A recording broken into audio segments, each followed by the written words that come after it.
কবুতর এবং মুরগিকে আমি ডিমের খোসাগুলো খেতে দেবো। দেখুন মুরগিগুলো কীরকম করছে খাওয়ার জন্য। এগুলো অনেক ক্ষুধার্ত, আর দুপুরের দিকে এদেরকে আমি তেমনটা খাবার দিইনি, অল্প পরিমাণে ভাত দিয়েছিলাম। যেহেতু এখন শীতকাল, তার জন্য শুকনো জাতীয় খাবারগুলো খাওয়াই মুরগিকে, ধান, গম, ভুট্টা ভাঙা এই খাবারগুলো দেই আর গিট দেই।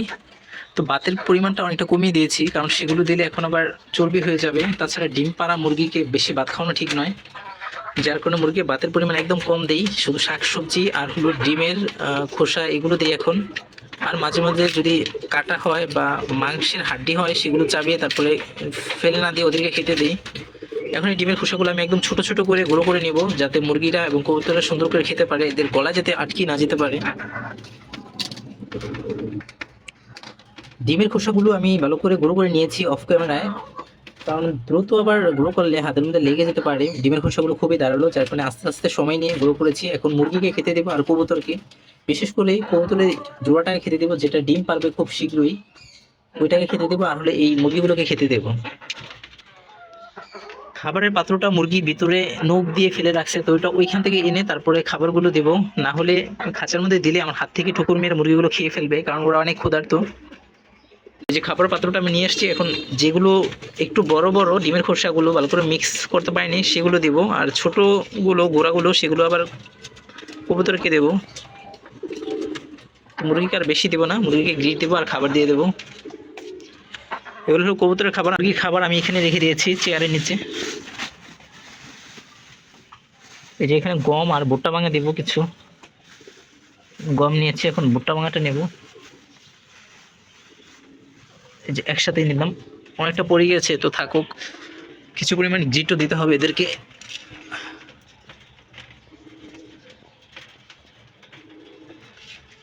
এখান থেকে কিছু পরিমাণ খাবার কবুতরকে দিয়ে দেবো। এই যে কবুতর এই জোড়াটা খুব দ্রুত ডিম পারবে। আমি মনে করেছিলাম আজকে ডিম পারবে, কিন্তু আজকে ডিম পারবে না এরা মনে হচ্ছে। তো ডিম পারলে আমি দেখাবো কবে ডিম পারে। ডিমের খোসা কিছু দিয়ে দিই ওদেরকে। কবুতরকে আরও খাবার দেওয়া লাগবে, আমি যেহেতু অল্প পরিমাণ দিচ্ছি এখন মুরগিকে দেওয়ার সময়, যার কারণে অল্প দিচ্ছি। আর এই খাবারগুলো মুরগিকে দিয়ে দেবো।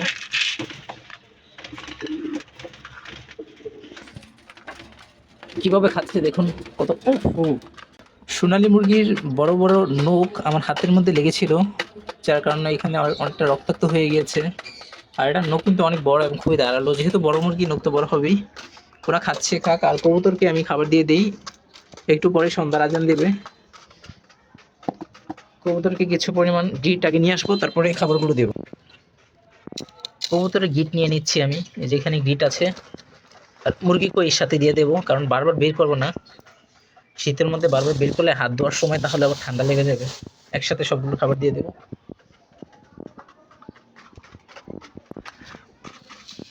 ওদের গিট আমি দিয়ে দিই, তারপরে কথা বলছি। হ্যাঁ, ওদেরকে গিট দিয়ে দিচ্ছি।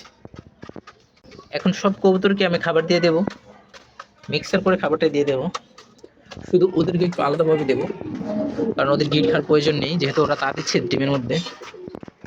আজকে আমি ভিডিও লাস্টে একটা জিনিস দেখাবো, সেটা হলো আমার কবুতরের দুইটা ডিম আমি আলাদাভাবে রেখে দিয়েছিলাম, কারণ আমার কোনো কবুতরই এখন ডিমে তা দিচ্ছে না। আর যারা তা দিচ্ছে ওদের বাচ্চাগুলো যদি জীবিত থাকে তাহলে খুব দ্রুত বের হবে, মানে 5 থেকে 6 দিনের মধ্যে বাচ্চা বের হয়ে যাবে। যার কারণে নতুন ডিম পাড়া সেই ডিমগুলো একসাথে দেইনি, তাহলে তা কম বেশি হলে বাচ্চা ডিমের মধ্যে মারা যাবে। উপরে কবুতরগুলোকে আমি খাবারগুলো দিয়ে দেবো। তো অনেকটা খাবার মিক্স করা আছে, এই খাবারগুলো আমি ওদেরকে দিয়ে দেবো। চেয়ারের উপরে উঠে এখন আমি উপরে কবুতরগুলোকে খাবারগুলো দিয়ে দেবো। আজকে অনেকটাই বেশি পরিমাণ খাবার দেবো। ওরা খুব দ্রুত ডিম পারবে ইনশাল্লাহ। আশা করা যায় 1 সপ্তাহের মধ্যেই এরা মিটিং করে ডিম দিয়ে দেবে, কারণ ওদের বাচ্চা কিন্তু খুবই বড় ছিল। 21 দিন বয়সী বাচ্চা আমি বিক্রি করেছি, আর উপরের বাচ্চাটা একটু কম বয়সী ছিল, 15 দিন প্লাস। এদেরকে আমি এই খাবারগুলো দিয়ে দিলাম। এখন উপরের কবুতরগুলোকে খাবার দিয়ে দেবো। উপরের কবুতরের খাবারটা অনেকটা কম হয়ে গেছে, তো একটু বেশি পরিমাণ দিয়ে দিই। গিটটা একটু বেশি ছিল, যার কারণে খাবারটা কম দেখা যাচ্ছে এখানে। হ্যাঁ, হয়ে গেছে। ওদেরকে আমি 3 কেজি খাবার একসাথে নিয়ে আসছিলাম কবুতরের, আর গিটা নিয়েছিলাম 1 প্যাকেট, আর 1 পান এনেছিলাম সরিষা ছোট বাচ্চাদের জন্য। তো এগুলো খাওয়ানো শেষ হয়ে গেছে, আর আজকে আবার এই বইমের মধ্যে 1 কেজি খাবার ঢেলে রেখে দিয়েছি। আশা করা যায় 1 সপ্তাহের মধ্যেই সব খাবার শেষ হয়ে যাবে। তারপর তো 1 সপ্তাহ খাবারগুলো রাখলেও ভালো। মনে হচ্ছে 1 সপ্তাহ থাকবে না, তো যতদিন থাকুক এই খাবারগুলো আমি দিয়ে দিলাম। এখন দেখি পানি আছে কিনা। হ্যাঁ, পানি আছে। আজকে আর পানি লাগবে না, কালকে সকালবেলা পানি দিতে হবে এদেরকে। আসলে এগুলো শখের জিনিস। এরা যখন ডিম পেড়ে বাচ্চা ফোটায় তখন খুবই আনন্দ লাগে দেখতে। ওরা খাচ্ছে, ওদের মতো ওরা খেতে থাকুক, আর এদিক দিয়ে আমি এই কবুতরটা খাবারও কম খাচ্ছে, কারণ ডিম পারবে তো। আর বাসাটা আমি চেঞ্জ করে দিয়েছি, কারণ এদের বাসার মধ্যে কিছু রাখলে সেটা এই নর কবুতরটা উঠিয়ে ফেলে। আর যার কারণে এটার মধ্যে কিন্তু বাচ্চা ছিল, এই পাত্রটার মধ্যে উপরে পাত্রটা ছিল আমি এখানে এনেছি। তো যেহেতু বাচ্চা ছিল, অনেক বাচ্চা মলমূত্র করেছে, আর এই উপরের ছালাটা মানে মলমূত্রের সাথে অনেকটা লেগে আছে আঠার মতো, তার জন্য ওরা টেনে উঠাতে পারছে না। তো আমি চাচ্ছি যে এই বাসাটা থাকুক। যদি টেনে উঠিয়ে ফেলে তাহলে ডিম পারলে ডিমগুলো ফেটে যাওয়ার সম্ভাবনা আছে তা দেওয়ার সময়। আর এই ছালার বস্তুটা থাকলে ডিমগুলো ফাটবে না। ডিমগুলোতে তার দিলে খুব দ্রুত বাচ্চার মধ্যে ভ্রূণ হবে আর ডিমগুলো খুব দ্রুত ফুটবে।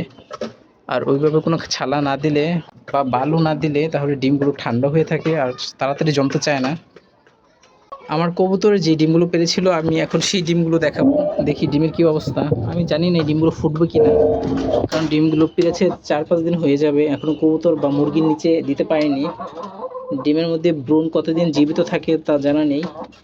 আমি মনে করছিলাম আমার দেশি মুরগিটা ডিম পাড়া হয়ে গিয়েছে, কয়েকদিনের মধ্যে কুচে এসে পড়বে, তখন এই 2টা ডিম কবুতরের মুরগির নিচে রেখে তারপর ফোটাবো।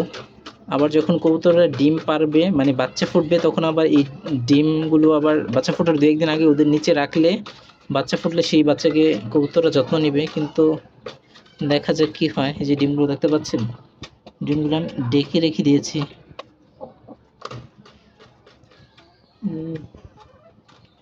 আমার কবুতরগুলো ডিম পারলে এই ডিমগুলো নিচে দিয়ে দেবো, তো এটা ইচ্ছা আছে।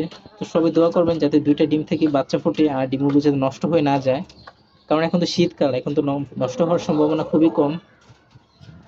দেখি কি করা যায়। যদি আগে কবুতর ডিম পারে তো কবুতর নিচে রেখে দেবো, আর যদি আগে দেশি মুরগি কুচে এসে পড়ে তাহলে দেশি মুরগি দিয়ে এই বাচ্চাগুলো ফোটাবো। আবার দেশি মুরগি দিয়ে এই বাচ্চাগুলো ফোটাতে আরেকটা সমস্যা, কারণ কবুতর বাচ্চাকে তো ছোট থেকে যত্ন নিতে হয়, মানে হ্যান্ড ফিডিং করাতে হয়। আর হ্যান্ড ফিডিং করালে কিন্তু বাচ্চার সম্ভাবনা খুবই কম। প্রাকৃতিকভাবে মা বাবা খাবার খাইয়ে কবুতর বাচ্চা বড় করে, এটাই হলো বেস্ট, এটাই হলো উত্তম মাধ্যম। এভাবেই বাচ্চাগুলো খুব দ্রুত বড় হয় আর বাচ্চাগুলো এভাবে বাঁচে। কিন্তু আলাদাভাবে হ্যান্ড ফিডিং করালে সে বাচ্চাগুলো শীতের মধ্যে বাঁচানো খুবই কষ্ট হয়ে যাবে, আর মুরগি তো বাচ্চার যত্ন নিতে পারবে না, খাওয়াতে পারবে না কবুতরের মতো। তার জন্য আরেকটা সমস্যা। তো দেখা যাক, দেখি ডিম থেকে বাচ্চা ফোটে কিনা। আগে এত চিন্তা করে লাভ নেই। এই ডিমগুলো আমি আবার ডেকে রেখে দেবো। ডিমগুলো তেমনটা ঠান্ডা না, যেহেতু ডেকে রেখে দিয়েছিলাম। আজকে আমার সোনালী মুরগিটা ডিম পেড়েছিল। যখন 10টা বাজে তখন আমি বারান্দায় এসেছিলাম আর মুরগিকে পানি খেতে দিয়েছিলাম। তো পানি খাওয়ার সময় আবার মুরগিটা বের হয়ে গিয়েছে, কারণ বাইরে খাবার আছে। এটা মাঝে মাঝে বের হয় যখন খাবারগুলো পড়ে থাকে, আর এমনিও খাঁচার কাছে গেলে এটা বের হতে চায়, মানে হাঁটাহাঁটি করতে চায়। তো মুরগিটা আজকে ডিমটা খেতে পারেনি। যে মুরগিটা ডিমটা কখন খায় আমি বলি। অনেকে বলে যে মুরগিকে আপনি ওষুধ খাওয়ান বা ক্যালসিয়াম জাতীয় ওষুধগুলো খাওয়ান, তাহলে ঠিক হয়ে যাবে। আসলে এটা ক্যালসিয়ামের কোনো সমস্যা নেই। যদি ক্যালসিয়ামের সমস্যা থাকতো তাহলে কিন্তু মুরগি পাতলা পাতলা ডিম পারতো। তো আসলে এটা যখন ক্ষুধা লাগে তখন এটা ডিম খেয়ে ফেলে, এটাই আজকে বুঝতে পারলাম। আর মুরগিটাকে কিন্তু বেশি পরিমাণ খাবার দিতে হয় সব সময়। এই যে এখন বেশি পরিমাণ খাবার দিয়েছি, যার কারণে এই খাবারগুলো পাত্রের মধ্যে আছে। আর কম দিলে কিন্তু সব খাবার খেয়ে নিত, একটাও বাকি রাখতো না। আর মুরগিগুলো পানি খাওয়ানো শেষ হয়ে গিয়েছে। আমার ভিডিওটা আজকে এই পর্যন্তই। আজকে খুবই লম্বা একটা ভিডিও করলাম। তো সবাই ভালো থাকবেন, আর যদি ভিডিওটা ভালো লেগে থাকে তাহলে একটা লাইক, কমেন্ট আর সাবস্ক্রাইব করে পাশে থাকবেন। আর যাওয়ার সময় শেষ কথা বলছি, যদি আমাকে সাপোর্ট করেন তাহলে আমিও আপনাকে সাপোর্ট করব, আপনার সব ভিডিও দেখে নেব।